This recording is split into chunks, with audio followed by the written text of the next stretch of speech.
আসসালামু আলাইকুম ওরহমতুল্লাহি ওবারাকাতুহু। Welcome everyone to this channel. সহজ টেকনিক চ্যানেলের পক্ষ হতে সকলকে জানাচ্ছি আন্তরিক প্রীতি এবং শুভেচ্ছা। প্রিয় দর্শক, আজকের ভিডিওটি একটু অন্যরকম বা ব্যতিক্রম হতে যাচ্ছে, কারণ আজকের ভিডিওতে যে টপিকটি প্রেজেন্টেশন করা হচ্ছে সেটি ইংরেজি ভাষা শেখার জন্য। এই ইংরেজির এটি একটি মস্তিষ্ক শুধু নয়, এটি একটি হৃৎপিণ্ড বটে। কারণ ইংরেজি ভাষার অনর্গল 90% কথা বলা হয় মাত্র 5টি সেন্টেন্সে কয়েকটি প্যাটার্ন দিয়ে, যা ইংরেজি শেখার সবচেয়ে গোপন এবং সহজ ফর্মুলা। শুধুমাত্র আপনাকে করতে হবে ভিডিওটি সম্পূর্ণ ধৈর্য সহ দেখবেন এবং এর ফল আপনি পাবেন। যারা এই চ্যানেলটি সাবস্ক্রাইব করেছেন তাদের সকলের সুস্বাস্থ্য এবং দীর্ঘায়ু কামনা করছি। যারা এই চ্যানেলে নতুন তারা চ্যানেলটি অবশ্যই সাবস্ক্রাইব করবেন এবং ভিডিওতে একটি লাইক কমেন্ট করবেন। লাইক কমেন্ট কেন করবেন আমি বলি। একটি করে ভিডিও ম্যানেজ করতে এবং এডিটিং এবং আপলোড করতে প্রায় 3 দিন সময় লাগে। 10-15 মিনিটের একটি ভিডিও 3 দিন সময় লাগে। আপনারা কষ্ট করে হলেও ভিডিওটিতে একটি লাইক এবং একটি কমেন্ট এবং একটু শেয়ার করবেন বন্ধু বান্ধবের কাছে। ধন্যবাদ। আর কথা বাড়াবো না, আমরা মূল ভিডিওতে যাচ্ছি। এখানে 5টি টেন্স আছে: present indefinite tense, present continuous tense, present perfect tense, first indefinite tense এবং ফিউচার টেন্স। এই 5টি টেন্সে এগুলো হলো অ্যাফার্মেটিভ ফর্ম অর্থাৎ হাবোধক বাক্য। তারপরে অন্যান্য কার্যক্রমগুলো আমরা একটু পরে আলোচনা করতেছি। দেখুন, present indefinite tense I do, আমি করি, হি ডাজ, সে করে।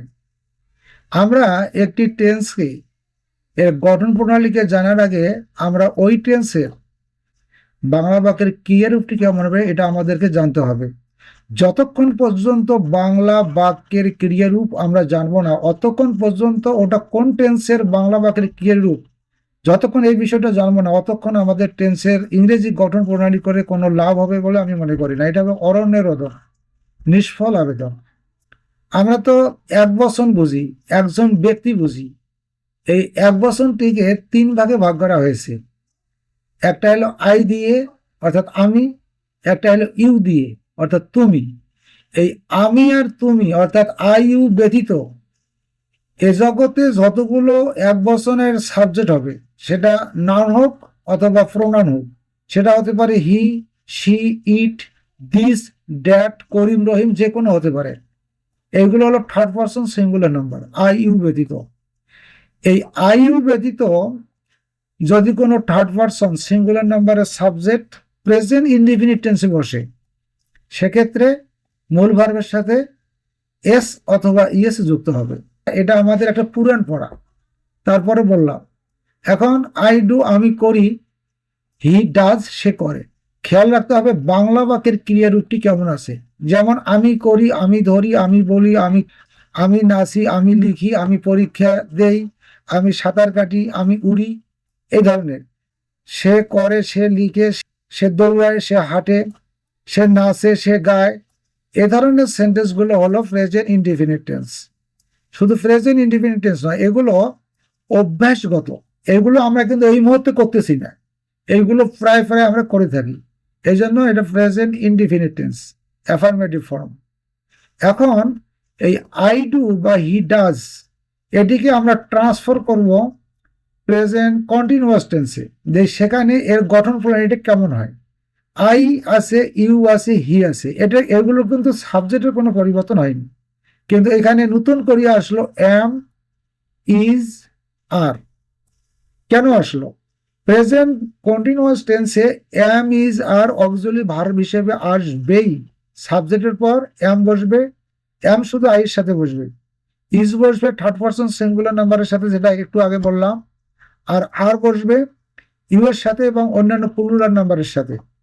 আর মূল ভার্বটা দেখুন, মূল ভার্বের গঠন প্রণালীটা দেখুন, ওখানে ডু পেলাম আর এখানে পেলাম ডয়িং অর্থাৎ আইএনজি অতিরিক্ত যুক্ত হয়েছে, আইএনজি।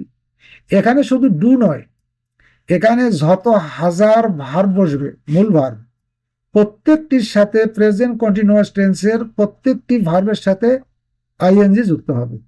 এটা হলো এই টেন্সের বৈশিষ্ট্য। আরেকটা বিষয় খুব লক্ষণীয়, সেটি হলো বাংলা বাক্যের ক্রিয়াপদ। আমি করছি, এই কাজটা এখনো করছি, এখনো রানিং আছে। আমি করছি, আমি ধরছি, আমি বলছি, আমি লিখছি, আমি চলছি, এই কাজটা কিন্তু সেই মুহূর্তেও চলতেছে। যখন তুমি দিয়ে বলবো, তুমি করছো, তুমি ধরছো, তুমি বলছো, তুমি লিখছো, তুমি পরীক্ষা দিচ্ছ, তুমি দৌড়াচ্ছ, তুমি উড়ছো, তুমি ডুবছো, তুমি সাঁতার কাটছো, এরকম।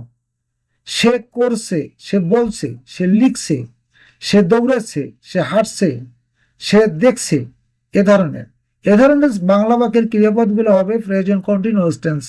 প্রেজেন্ট কন্টিনিউয়াস টেন্সের গঠন প্রণালীটা হবে সাবজেক্টের পর বসবে এম, শুধু এটা আইয়ের সাথে এম বসবে, আর অন্য কোনো ওয়ার্ডের সাথে এম বসবে না, পৃথিবীর কোনো ওয়ার্ডের সাথে এম বসবে না, শুধু আই ব্যতীত। আর ইজ বসবে থার্ড পারসন সিঙ্গুলার নাম্বারের সাথে, আর অন্যান্য সকল প্রকার নাম্বার পার্সনের সাথে বসবে আর। এটা মনে রাখতে হবে। এখন আমরা প্রেজেন্ট কন্টিনিউয়াস টেন্সটাকে বা প্রেজেন্ট ইনডিফিনিট টেন্সটাকে এটা প্রেজেন্ট পারফেক্ট টেন্সে নিয়ে যাব, দেখি সেখানে কি আছে। এখানে আবার দেখুন, I have done, Rina has done. এখানে আমরা কি পেলাম? এখানে পেলাম সাহায্যকারী ভার্ব হ্যাজ এবং হ্যাভ, এ দুটো সাহায্যকারী ভার্ব পেলাম। প্রত্যেকটি টেন্সের মধ্যে সুনির্দিষ্ট সাহায্যকারী ভার্ব আছে। পার্মানেন্ট সাহায্যকারী ভার্ব হলো হ্যাভ এবং has. Third person singular number সাবজেক্টে বসবে হ্যাজ, আর অন্যান্য সকল ক্ষেত্রে বসবে হ্যাভ। আর মূল ভার্বের হবে পাস্ট পার্টিসিপল।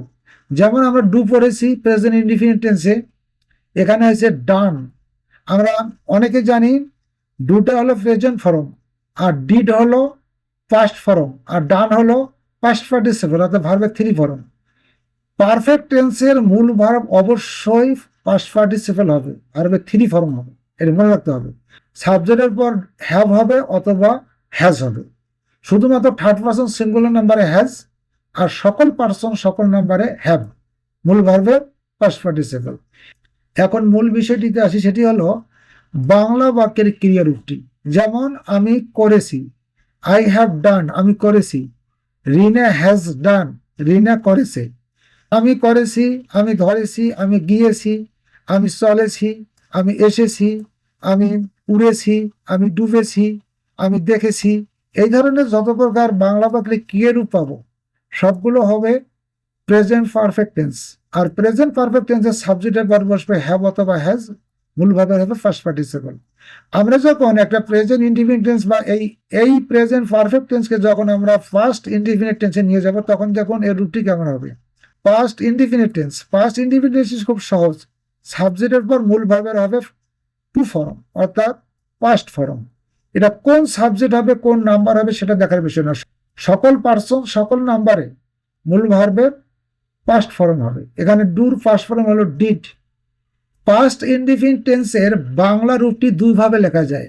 আই ডিড, আমি করেছিলাম, আই ডিড, আমি করলাম। এর দুইভাবে কিন্তু হবে, এটা মনে রাখতেই হবে। যেমন আমি চলেছিলাম, আমি চললাম। আমি গিয়েছিলাম, আমি গেলাম। সে বলেছিল, সে বলল। এই ধরেন দু প্রকারের বাংলা ক্রিয়ারূপটি হবে। বাংলার ক্রিয়ারূপটি আপনি যতক্ষণ পর্যন্ত মনে রাখতে পারবেন না, অতক্ষণ পর্যন্ত আপনি টেন্স মুখস্থ করতে যাবেন না। আমরা বাংলা ভাষাভাষীর মানুষ, কোন ধরনের বাংলার ক্রিয়ারূপটি কোন টেন্স হবে এটা আমাদের বাংলা দিয়ে ইংরেজিতে যেতে হবে।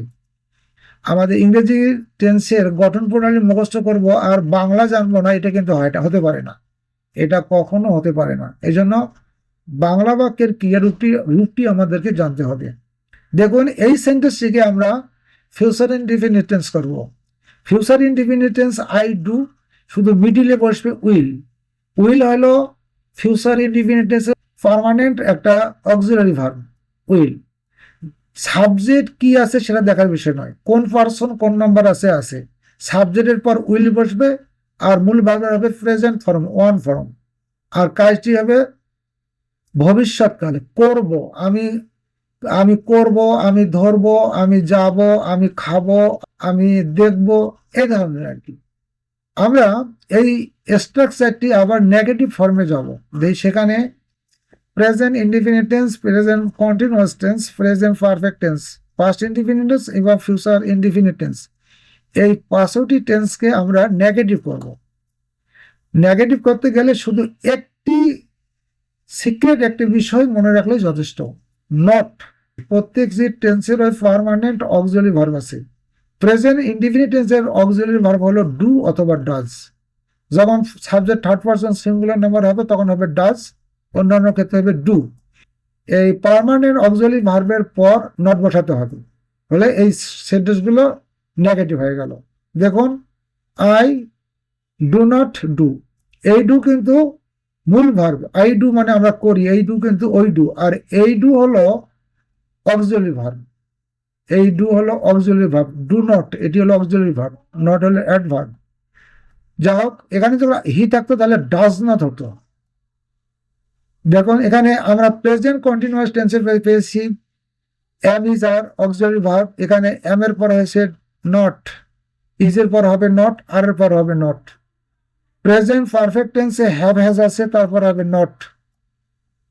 আর পাস্ট ইনডিফিনিট টেন্সে ডিড আছে, ডিডের পর হবে নট, মূল ভার্বের হবে প্রেজেন্ট ফর্ম। আর পারফেক্ট টেন্সের মূল ভার্বের কিন্তু ওই ফার্স্ট পার্টিসিপেলই থাকবে, থ্রি ফর্ম। আর ফিউচার ইনডিফিনিট টেন্সে উইলের পর হবে নট, এই নটের ফাংশন শেষ। প্রত্যেকটি পার্মানেন্ট অক্সিলারি ভার্ব এই ভার্বের পর নট বসাতে হবে। এখানে একটি জিনিস বলে রাখা দরকার, অ্যাফার্মেটিভ ফর্মে হামবোধক বাক্যে প্রেজেন্ট ইনডিফিনিট টেন্স এবং ফার্স্ট ইনডিফিনিট টেন্সে কোনো সাহায্যকারী ভার্ব বা কোনো অক্সিলারি ভার্ব বসবে না। সাহায্যকারী ভার্ব বা অক্সিলারি ভার্ব বসবে কখন? যখন নেগেটিভ এবং ইন্টারোগেটিভ করা হবে সেন্টেন্সটিকে, তখন। এই ডিড কিন্তু এখন অক্সিলারি ভার্ব, আর মূল ভার্ব হলো এই ডু। আর এখানে এই ডু নট হলো অক্সিলারি ভার্ব, এই ডু হলো অক্সিলারি ভার্ব, আর এই ডু হলো প্রিন্সিপাল ভার্ব। এটা মনে রাখতে হবে। এই সেন্টেন্সটাকে আমরা ইন্টারোগেটিভ করব। দেখুন কত সহজ। এই ফার্স্ট সেন্টেন্সকে আমরা ইন্টারোগেটিভ করব। শুধুমাত্র অক্সিলারি যেটা নির্দিষ্ট বললাম, পার্মানেন্ট, প্রত্যেকটা টেন্সের এই পার্মানেন্ট অক্সিলারি ভার্ব আছে, ওই অক্সিলারি ভার্বটা করি সাবজেক্টের পূর্বে বসালে, আর এখানে প্রশ্নবোধক চিহ্ন দিলে এটি ইন্টারোগেটিভ সেন্টেন্স হলো। ডু আই ডু, আমি কি করি। এম আই ডুইং, আমি কি করছি। হ্যাভ আই ডান, আমি কি করেছি। ডিড আই ডু, আমি কি করেছিলাম। উইল আই ডু, আমি কি করব। দেখুন, শুধুমাত্র পার্মানেন্ট যে অক্সিলারি ভার্বটি আছে ওটি সাবজেক্টের পূর্বে বসালে হয়ে গেল। এখানে প্রেজেন্ট কন্টিনিউয়াস টেন্সের মধ্যে তিনটি আছে permanent auxiliary verb, am is are. Subject অনুযায়ী এগুলো সাবজেক্টের পূর্বে বসবে। হি হলে থাকবে ইজ, আর ইউ থাকলে হবে আর, আই থাকলে হবে এম। আর হ্যাভ, হি থাকলে শুধু থার্ড পারসন সাবজেক্ট যদি সিঙ্গুলার নাম্বার হয় সেক্ষেত্রে হ্যাজ হবে সাবজেক্টের পূর্বে। আর একটি মজার বিষয় আছে, লক্ষ্য করুন, এটি খুব ভালো করে লক্ষ্য করুন। দেখুন, আই ডু এটি কিন্তু প্রেজেন্ট ইনডিফিনিট টেন্স হয়ে গেল। I do present indefinite tense, affirmative form হলো। যখন ডু আই ডু বলবো তখন এটা ইন্টারোগেটিভ হলো, ইন্টারোগেটিভ। তখন এর মানে হবে ডু আই ডু, আমি কি করি, এর উত্তরটি হ্যাঁ দিয়ে দেওয়া যাবে, আবার না দিয়েও দেওয়া যাবে, হ্যাঁ করি অথবা না করি না। কিন্তু যখন এই ডুর পূর্বে এই অক্সিলারি ভার্ব যে ডু, এই ডুর পূর্বে যখন হু বা এইস কোশ্চিন বসাবো তখন কিন্তু এর উত্তর হ্যাঁ না দিয়ে দেওয়া যাবে না। এখানে একটা জিনিস লক্ষ্য করুন, এই ইন্টারোগেটিভ সেন্টেন্সগুলো বাংলা কিন্তু এখানে কয় রসিকের, এখানে কিন্তু রসিকের। আর এখানে দেখুন সবগুলা দীর্ঘইকার, এখানে সবগুলো দীর্ঘইকার। দীর্ঘইকার অর্থটা হলো এই প্রশ্নগুলো হানা দিয়ে দেওয়া যাবে না, আমি কাজটা কি করি সেই কাজটার নাম বলতে হবে। এই জন্য এই ডু আই ডু এটি হানা দিয়ে উত্তর দেওয়া যাবে। যখন এখানে আমরা ডাব্লিউএস কোশ্চেন বসাবো, যেমন হোয়াট ডু আই ডু, আমি কি করি মানে কোন কাজটি করি। হোয়েন ডু আই ডু, আমি কখন করি। তাছাড়া হোয়াই ডু আই ডু, আমি কেন করি। হাউ ডু আই ডু, আমি কিভাবে করি। বা হাউ লং আই ডু, আমি কতক্ষণ করি। With whom do I do, আমি কার সাথে করি। এমনিভাবে এই ইন্টারোগেটিভ সেন্টেন্সে ডাব্লিউএস কোশ্চেনগুলো এইভাবে বসাতে হবে। পার্মানেন্ট যে অক্সিলারি ভার্ব আছে তার পূর্বে বসাতে হবে, তারপর কিন্তু এখানে দেখুন সাবজেক্ট, তারপর মূল ভার্বের টেন্স অনুযায়ী যে ফরম্যাটে আছে ওই ফরম্যাটে আমাদেরকে করতে হবে। প্রিয় দর্শক, ভিডিওটি কিন্তু খুব কঠিন নয়। আপনারা এই ভিডিওটি ভালো করে যদি আপনারা দেখেন, তাহলে এই 5টি টেন্সে আমরা কিন্তু সবচেয়ে এই 5টি টেন্সে কথা বলি বেশি, 90% কথা বলি এই 5টি টেন্সে। আপনারা এই প্যাটার্নগুলো জানবেন। অ্যাফার্মেটিভ, নেগেটিভ, ইন্ট্রোগেটিভ, আবার ইন্ট্রোগেটিভ 2 প্রকার আছে। এটা বললাম, এটা ভালো করি আপনারা এটা একটু প্র্যাকটিস করবেন। প্র্যাকটিসের কোনো ভুল নেই। যারা এই চ্যানেলটি এখনো সাবস্ক্রাইব করেন তারা অবশ্যই সাবস্ক্রাইব করবেন এবং ভিডিওতে লাইক কমেন্ট করবেন। আপনি লাইক কমেন্ট করবেন কেন? একটি করে ভিডিও নির্মাণ করতে কত সময় লাগে আপনি জানবেন না। এগুলো তো আপনাদের উপকার কাজ। আপনারা 1000 টাকা দিয়েও প্রাইভেট পড়েও এভাবে আপনাদেরকে পড়াবে না। গঠনমূলক একটি করে কমেন্ট করবেন আর লাইক করবেন। এটা আমাদের একটা চাওয়া এবং পাওয়া। পরবর্তী ভিডিও দেখার আমন্ত্রণ জানাচ্ছি। আপনার বেল আইকনটি অন করে রাখুন। সকলের সুস্বাস্থ্য এবং দীর্ঘায়ু কামনা করে ভিডিওটি আজকের মতো এখানে শেষ করছি। ধন্যবাদ সকলকে। খোদা হাফেজ।